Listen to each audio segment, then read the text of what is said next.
Tibbi görüntüləmə müayinələri insan orqanizmi üçün zərərlidirmi və ya nə dərəcədə zərərlidir? Bunu bilmək üçün bu cihazların necə işlədiyini bilmək lazımdır. Ultrasəs, exo, Doppler bu cihazlar ultra tezlikli səs dalğalarını bədənə ötürür və əks olunan səs dalğalarını görüntüyə çevirir. Bu səs dalğaları orqanizm tərəfindən hiss olunmur və orqanizmə bir zərəri yoxdur. İstisna hal kimi erkən hamiləlik dövründə hamiləlik müayinəsi zamanı embriona lazımından çox uzun müddətli rəngli Doppler və ya spektral Doppler tətbiq olunması məsləhət görülmür. Bunlara əməl olunarsa, erkən dövrdə də ultrasəs dalğalarının çox bir zərəri olmaz.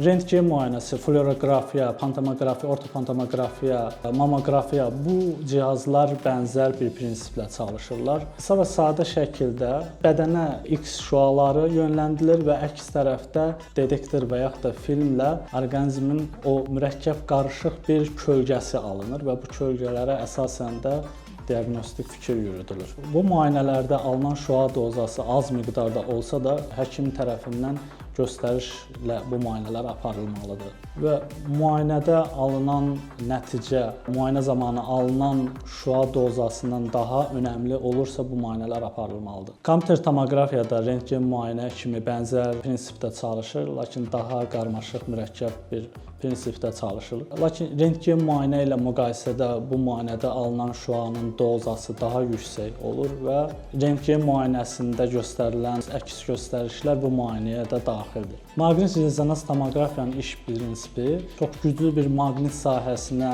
yerləşdirilən xəstəyə bəlli bir radiofrekans dalğaları ötürmək və əks olunan siqnalları görüntüyə çevrilməyə əsaslanır. Demək, bu müayinədə maqnit sahəsi və radiofrekans dalğalarının insan orqanizmi üçün bir zərəri yoxdur. Lakin müayinə zamanı xəstədə ola biləcək kardiostimulyatordur, qulaq implantıdır, bədəndə ola biləcək öncədən bir metal parçalarının olub-olmamasını dəqiqləşdirmək lazım gəlir ki, bu müayinə zamanı ciddi fəsadlar verə bilər.